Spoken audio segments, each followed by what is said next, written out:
जागृत आहे. आपण सर्व सेवक एकतेने भगवंताला आणि बाबाला प्रणाम करू. भगवान बाबा हनुमान जी को प्रणाम. महान त्यागी बाबा गुंदेव जी को प्रणाम. नमस्कार. परमपूज्य परमात्मा एक सेवक मंडळ वर्धमान नगर नागपूरच्या वतीने बाबाच्या आदेशानुसार आज सन्मान्य हिरणखेडे यांच्या निवासस्थानी भगवंताचे नवभवन कार्य पार पडलं व भगवत कार्याची चर्चा बैठक या ठिकाणी सुरू आहे.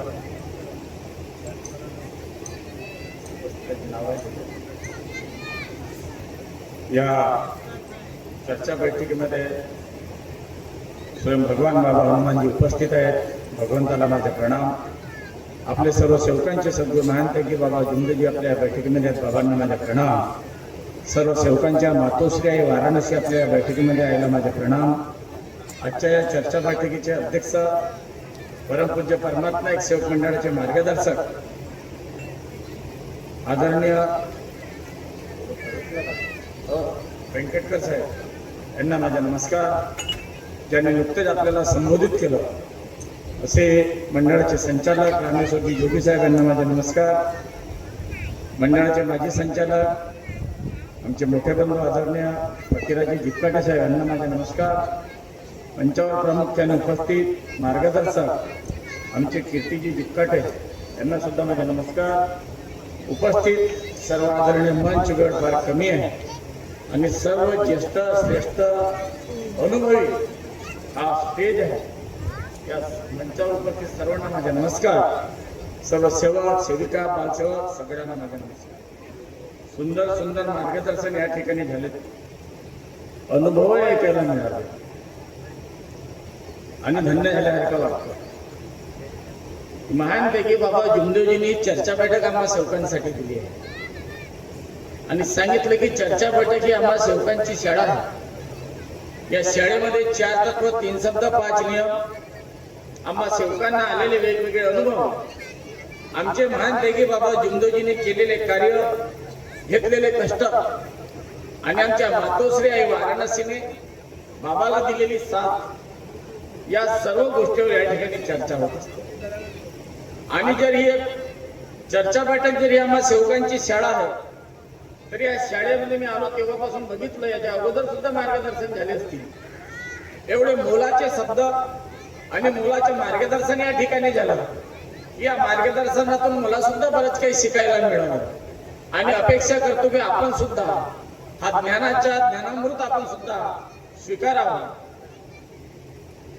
आणि मार्गदर्शन आता संचालकांनी सांगितलं की मार्गदर्शन करा. तुम्हाला काय मार्गदर्शन करायचं? या मार्गात आलेल्या प्रत्येक सेवकाकडे अनुभव आहेत. फक्त एवढंच सोचायचं की आम्ही कोण होतो, आम्ही कसे होतो, कोणते दुःख आमच्या परिवारावर होते, मग मार्गात आम्ही कसे आलो आणि या मार्गात आल्यानंतर काय फरक आढळून आला आणि आज आम्ही कोण आहोत आणि कसे आहोत. एवढा जर विचार आम्ही प्रत्येक माणसाने केला तर खूप काही शिकवायची गरज नाही. आताच व्यंकटकर साहेबांसोबत आम्ही बोललो आणि बसल्या बसल्या एक विषय चर्चेला आला. माहित नाही कसा आला. आम्ही लहान होतो, कधी गोट्या खेळायचे, कधी ते गिट्टी दांडू खेळायचे आणि गावात फिरायचे हाफ पॅन्टवर. ते दिवस आठवले आणि एक चित्र जुनं आमच्या डोळ्यासमोर आलं. आम्ही आताच व्यंकटकर भाऊला म्हणलं, भाऊ एक गोष्टीतला फरक दिसते का? तर म्हणते कोणता? मी म्हटलं आपण लहानपणी गावात फिरत होतो, गावात मोकाटे कुत्रे राहत होते, गावठी कोसलेले नाही. आणि आपण ज्या ज्या गल्लीमध्ये जात होतो त्या त्या गल्लीमध्ये त्याच्या कुस्त्याच चालू दिसत होते आपल्याला लहानपणी. आता नाही,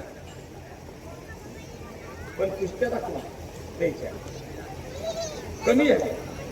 त्याच्या ज्या जथ्थे राहत होते ते जे भिडत होते एकामेकावर भाऊ भाऊ, ते आता तेवढे चित्रच पाहायला भेटून नाही राहिले. आता ते बी प्रेमानं वागायला लागले. आता पहिले त्याच्या एका तुकड्यासाठी खूप झगडे होत होते. आता जेवणामध्ये माणसानं पद्धती बदलवली, पंक्ती कमी केल्या आणि बफे चालू केला. तर त्या पुतळ्याला माहित आहे आता आपल्याला झगड्याची गरज राहिली नाही. बसून खाल्ला तरी हे आपण संपवू शकत नाही, तर ते एकामेकासोबत भांडतच नाही. आणि भांडणं कोणाचे लागले? माणसाचे. आता इथं बफे आहे, आता ह्या कार्यक्रम संपू द्या, पाच ती रांगेत किती एकामेकाच्या मागे पुढे माझा पहिला नंबर लागला पाहिजे म्हणून. म्हणजे त्याची जागा कोणाला भेटली? आम्हाला भेटली ना. आमची जागा त्याला घेतली. हा मनोरंजनाचा विषय आहे, मनाला लावून घेऊ नका. तसे करत असाल तर मग लागू बी शकते. बरोबर आहे की नाही? पण मनाला लावायचा विषय नाही. चर्चा बैठक आम्हा सेवकांची शाळा आहे ना. आम्ही या बैठकीमध्ये शिकायसाठी आलो. मी शिकायसाठी आलो, तुम्ही शिकायसाठी आलो. कारण बाबांनी सत्य दिलं आहे, सत्य निर्माण केलं आहे आणि ते परखडपणे समाजासमोर मांडलं आहे. आणि ते जेव्हा आम्ही स्वीकारलं तेव्हा आमच्या प्रपंचामध्ये फरक पडला आहे. आमच्या परिवारातले दुःख दूर झाले आहेत. आम्ही आज सुखी समाधानाने आहो, हे माईकवर खुल्या आणि स्पष्टपणे आम्ही सांगतो. आणि जर बाबांनी आम्हाला सत्य दिलं तर मला सत्य का होतं आमच्याजवळ, याचा विचार करू थोडा वेळ केलं पाहिजे. वारंवार आम्ही म्हणतो की बाबानं अंधश्रद्धा दूर केली. अंध म्हणजे आंधळी, श्रद्धा म्हणजे मनातला भाव. म्हणजे आमच्या मनामध्ये आंधळा भाव होता, हे आम्हाला मान्य केलं पाहिजे.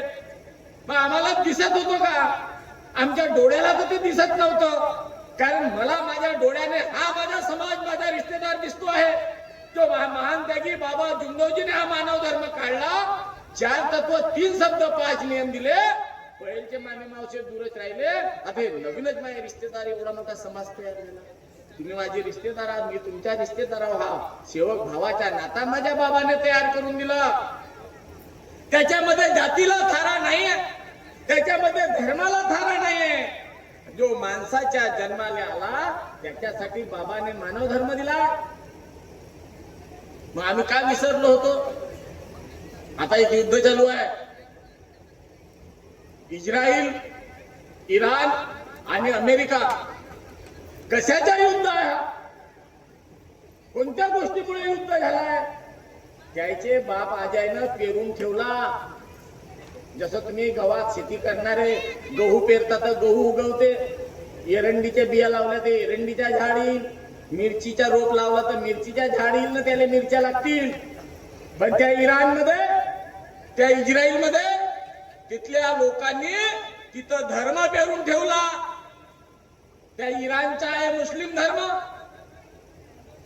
इस्रायल देशाचा आहे यहुदी धर्म आणि अमेरिकाचा आहे ख्रिश्चन धर्म. हा म्हणते मायात कोण मोठा आहे?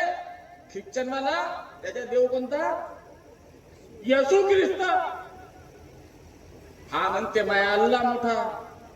तो यहुदीवाला तो म्हणते माया देव मोठा.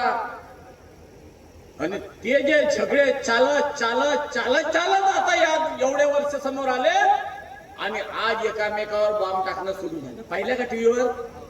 जवान पट्टे मोबाईल मध्ये पाहत असतील. चालू झालं. त्या इस्रायलनं बॉम्ब टाकला. शाळेतले पोरे अख्ख्या शाळेमध्ये भरलेली शाळा, त्या शाळेतल्या लहान लहान मुलं करून गेले सगळे. कुठे चाललो आम्ही? काय करतो आम्ही? कुठं आहे भगवान? ते अल्लाहले भगवान म्हणतात, ते यहुदीवाले त्याच्या भगवान म्हणतात, ख्रिश्चनवाले त्याच्या भगवान म्हणतात. आणि या भगवंतांना झगडे करायला शिकवलं का? माझ्या म्हणे बामणे एकामेकाले. आमच्या बाबांना प्रेम शिकवलं, आमच्या बाबांना सत्य मांडलंय. आणि हे सत्य मांडल्यानंतर या समाजातला संघर्ष टाळला पाहिजे. हा प्रत्येक अंतकरण दुसऱ्या अंतकरणासोबत प्रेमानं वागला पाहिजे. भावासारखं नातं टिकलं पाहिजे. हे टिकवण्याकरता बाबांनी आम्हाला मर्यादा शिकवली. संघर्ष केव्हा होईल? जेव्हा आम्ही आमची मर्यादा तोडू तेव्हा. आणि जर प्रत्येक माणसाने इथं बसलेल्या माझ्या सेवकानं आम्ही जर आमची मर्यादा तोडली नाही तर त्या परिवारामध्ये त्या समाजामध्ये भांडण होऊ शकत नाही. आणि जर आम्ही का मर्यादा पाळली तर आमचे भांडण होणार नाही. आणि आमचे भांडण जर झाले नाही तर आमच्या परिवारामध्ये प्रेम नांदेल, शेवकामध्ये प्रेम वाढेल. आणि ज्या ज्या ठिकाणी प्रेम नांदेल, ज्या ज्या ठिकाणी प्रेम वाढेल त्या प्रत्येक ठिकाणी परमेश्वराची जागृती आपल्याला अनुभवायला मिळेल. नाही तर मग आम्ही पाहतो अनेक उदाहरण आहेत ज्या परिवारात कार्य सुरू आहेत, नवरा बायकोची झाली शब्दाची तेही पेले नाही ना तोही पेले नाही. ते म्हणते मी माझ्या बापाचे हो, हा म्हणते मी काय एकट्या माईचा हो, मी बी बापाचा हो. मग भिडा दोघं बी. मग म्हणते बिघडला काय झाला काय नाही म्हणते बंडी चांगली चालली होती म्हणते, गड्डा नाही दिसला न कुठे गोटा आळवा नाही आला आणि एक चाकच मोडला म्हणते. आहेत का नाही अनुभव? सगळ्याकडे आहेत. हा इथं बसलेला माझा सेवक हा अनुभवाचा सागर आहे. चालते फिरते वाचलेले आहात तुम्ही. याहीपेक्षा तुम्ही महान त्यागी बाबा जुमदेवजीने दिलेल्या मानव धर्माचे सेवक आहात. तुम्ही खूप भाग्यवान आहात. मी खूप भाग्यवान आहे. पण हे भाग्य टिकतील केव्हा? त्या कुरकुऱ्या वाढल्या ना, गावात मोठेपणाचे भांडणं केले ना, त्याले का ऊन शेडवर घेतलं, मले खालतच ठेवलं, झाला. तो खाऊन चांगले कपडे घालून आला, मला वेळच नाही दिलं, नाही तर मी बी सफारी घालून आलो राहतो. मी सांगतो प्रत्येक सेवकाले बाबा कपडा पाहून तुमच्याकडे प्रसन्न होत नाही. बाबा तुम्ही किती सोना अंगावर घातले हे पाहून प्रसन्न होत नाही. बाबाने एक परमात्मा आपल्याला सांगितला आहे आणि हा परमात्मा सजीवामध्ये दाखवला आहे. मूर्ती पूजा आपल्याला बंद करायला सांगितलं. मी सुरुवातीलाच सांगितलं की बाबाने आम्हाला सत्य दाखवलं आणि आम्ही काय म्हणतो सकाळी परमात्मा येत. काय परमात्मा येत? कुठं आहे परमात्मा? परक्याची आत्मा आणि माझी आत्मा, हा दोन्ही आत्मा परमेश्वराचा अंश आहे. आम्हाला जन्माला परमेश्वराने घातलं. हो, आमच्या आईच्या उदरातून जरी आमचा जन्म झाला असत हा जीव कुठून तयार झाला? कसा झाला? कसा त्या पुतळ्यामध्ये आला? या पुतळ्यामध्ये हा पुतळा आहे, मी उभा आहो. या पुतळ्यामध्ये जीव आहे तो का हो? तापेश्वर हा एकदा बाहेर निघू द्या. हा खोका उद्याच माती पेटला का नाही तर राख होते त्या मातीमध्ये मिसळून द्या. ओळखूच नाहीये कोटी ते माती खोदू पाहन का नाही. निवडून दाखव जा बरं. ज्याचे मायबाप मेले असतील तर त्याची माती वेगळी करून दाखव जा बरं. होते का? तर मिसळली माती. मग आम्हाला एवढा अभिमान का गर्व आहे मनात? आम्हाला परमेश्वराने जन्माला का घातलं आणि किती दिवसासाठी घातलाय? खूप दिवसासाठी नाही घातलाय. खूप दिवसासाठी आलो आम्ही या पृथ्वीवर. अरे कमी दिवसासाठी आलो आहोत. पण जे दिवस आमच्या नशिबामध्ये परमेश्वराने दिला आहेत, या संधीचं सोनं कसं होईल सोनं? कितीतरी जन्माले आले. बाबा जन्मले तरी माझा आजा बी जन्माले आला होता. बाबा बरोबरचा माझा आजोबा आहे ना, पण माझ्या आजोबाचं नाव माझ्या गावातल्या कोणालाच माहित नाही. मला एकट्यालाच माहित नाही. कोणी विचारतच नाही माझ्या आजोबाले. हा माझ्या आजा का करे? रात दिवस कष्ट करे आणि माझ्या बापाच्या हातीत घेऊन ठेवलं थोडीशी वावर आणि सोना गिना. आणि माझ्या बापाने तेच धंदे केलं पुरे आयुष्यभर. फाटला धोतर वापरलं पण माझ्या पोरासाठी घर बांधतो, माझ्या पोरासाठी वावर घेतो, इचका करतो, ढमकतो, माझ्यासाठीच करत मेला. कोण विचारते? घेऊन ठेवलं तर घेऊन एकही नाही गेले. मी मग एक जण म्हणे मेल्यावर स्वर्गात जाते. म्हणलो माझा बाप मायावर खूप प्रेम करत होता, माय बी मायावर खूप प्रेम करत होती. आता माझा बाप बी स्वर्गात गेलाय, माय बी स्वर्गात गेली आहे. म्हणलं आता स्वर्गात एक घेतील तर नाही माझ्यासाठी 2 एकर, पण आमची मायावर खरा प्रेम आहे माझ्या बापाचा. हे आल्या पाहिजेत वापस आणि मला सांगितल्या पाहिजेत दादा रे वय झाल्यावर माणूस मरते आणि तो स्वर्गामध्ये जाते. मग स्वर्गामध्ये तुझ्यासाठी मी ना त्याची 2 एकर घेऊन ठेवलो. आता तू या रस्त्याने येतो, पण मला ते रस्ताही नाही सांगून राहिले. कोटी स्वर्ग पाहून राहिलो आम्ही आणि का मूर्ख बनवतात आम्हाला हा समाज? अरे स्वर्ग माझ्या बाबाने सांगितलंय, स्वर्ग तिथं नाही आहे. स्वर्ग कुठं आहे? प्रत्येकाच्या प्रपंचामध्ये आहे, तुमच्या घरामध्ये स्वर्ग आहे, पण तो तुम्हाला पाहण्याचे डोळे पाहिजेत ना. या डोळ्याने ह्या भौतिक गोष्टी दिसू शकतात, पण बाबाने तिसरा डोळा सांगितला आहे. तिसरा डोळा म्हणजे तुमचं मन. हे मन काबूत आहे का? हे मन तुमच्या जाग्यावर आहे का? या मनानं आमचा प्रपंच तसा घडवला आहे का? आणि घडवला असेल तर सून सासू संग कशी बोलून राहील, मुलगा बापासोबत कसा बोलून राहील, आहे सुखाचं वातावरण. आम्ही म्हणतो परमात्मा ये, कोण आहे? मी बाबावाला आहो. पोरगी पाहायला गेला म्हणजे याले 10 मार्ग फुकटचेच भेटते, दारू नसेल ते 10 मार्ग पोरीच्या बाप फुकट मध्येच देते त्याले. अरे मार्गात आहे हा, दारू नसेल पेट, देऊन दे पोरगी. पण परमात्मा एक समजला ना, कुठं आहे परमात्मा एक? बाबाने आपल्या पायावर आम्हाला डोकं ठेवू दिलं नाही. का ठेवू दिलं नाही? बाबाने आमचा वैयक्तिक हार कधी गळ्यामध्ये घेतला नाही. का घेतला नाही? कधी याचा विचार आम्ही केला? बाबा या समोर बसलेल्या सेवकाला भगवंता तरी समजा. बाबाच्या शरीरात बाबाला माहित होतं माझ्या शरीरामध्ये आत्मा आहे, पण या इथं बसलेल्या प्रत्येक व्यक्तीच्या शरीरामध्ये आत्मा आहे. आत्मा हा परमेश्वराचा अंश आहे, आणि जर का याची आत्मा माझ्या पायावर झुकली, हा साक्षात भगवंताचा अपमान होईल, हे माझ्या बाबाला वाटत होतं. आणि म्हणून माझे बाबा कोणाला डोक्यावर आपलं डोकं पायावर ठेवू देत नव्हते. मग आम्ही काय करतो? आम्हीच आता कधी कधी खूप मोठे होऊन जातो. एक परमात्मावाला एक व्हिडिओ पाहिली, एक दिवस लाईनीच लागली होती, तो बसला गादीवर, काहीतरी गुरुपौर्णिमेचा काहीतरी दिवस, आणि सेवकाची रांग चालू झाली, सगळे पाया लागून समोर जात, पाया लागून समोर जात, तो सब पाठीवर. बाबा का शिकलो? कुठं आहो आम्ही? बाबाने आमच्या डोळ्या उघडल्या.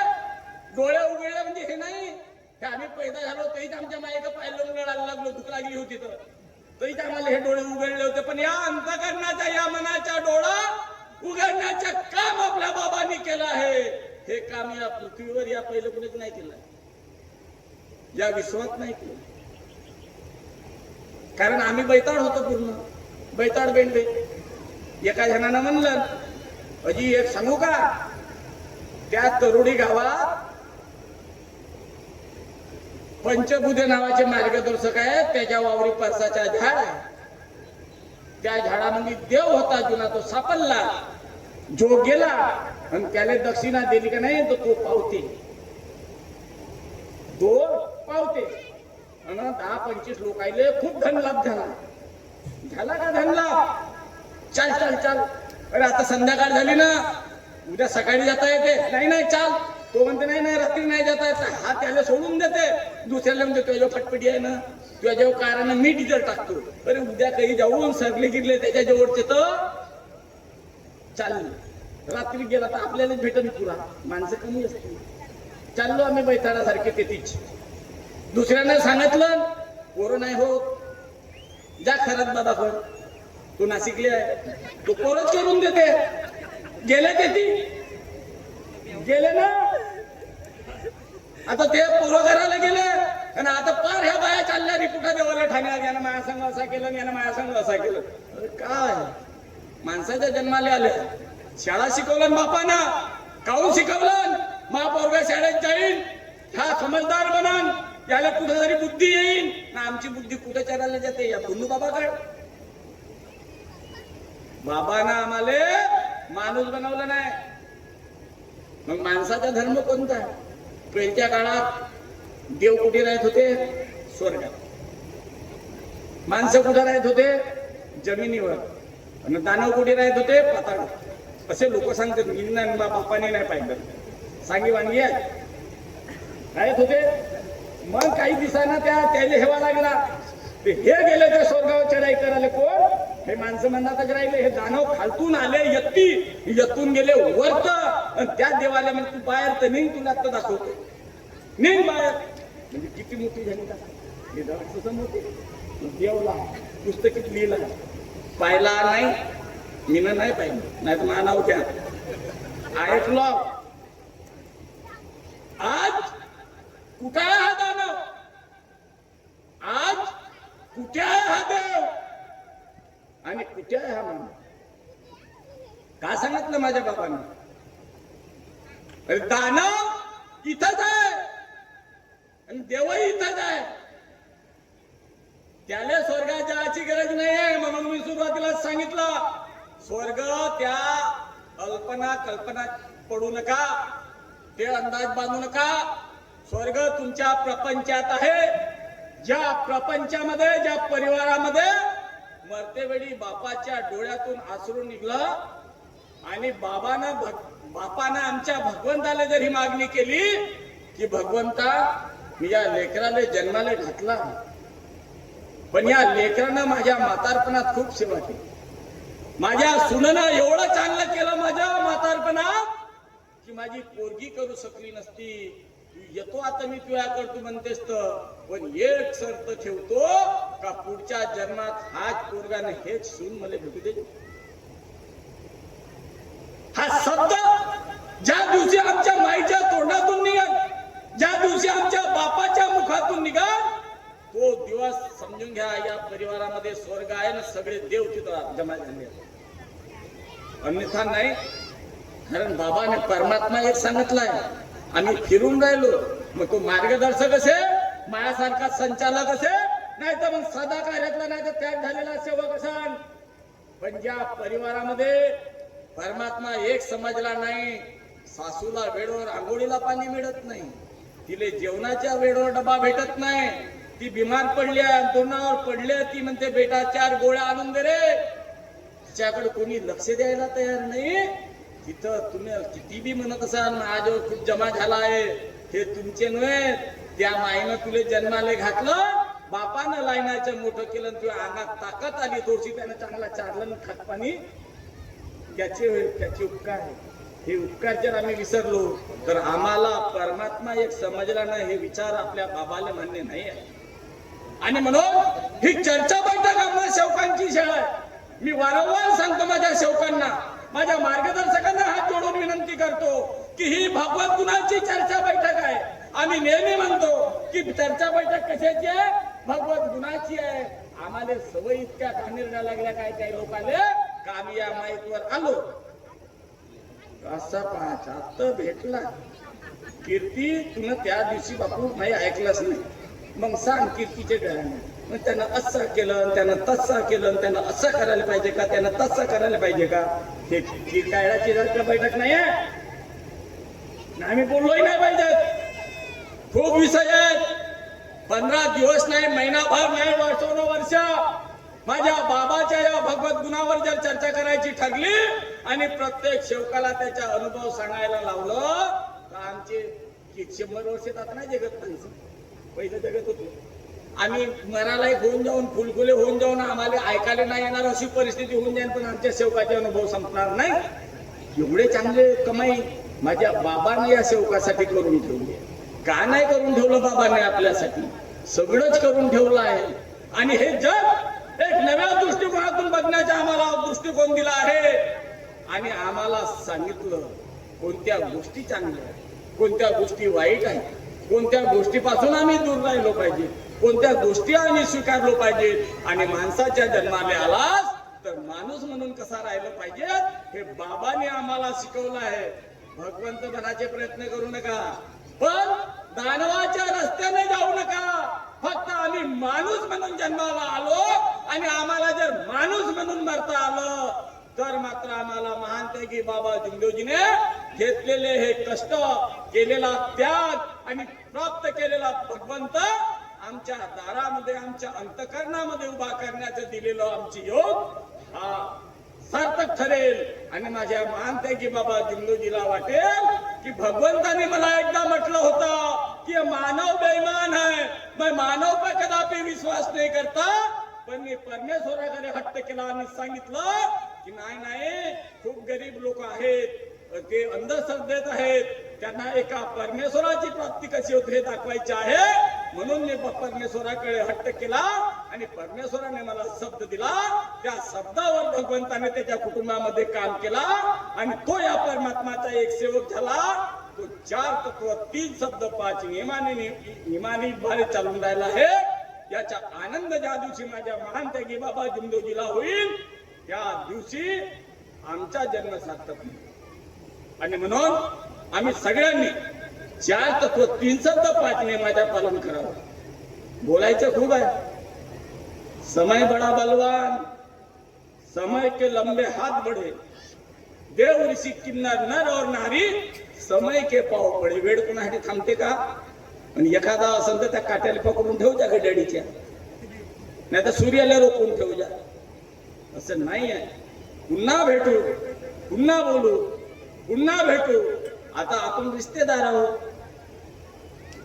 का नाही?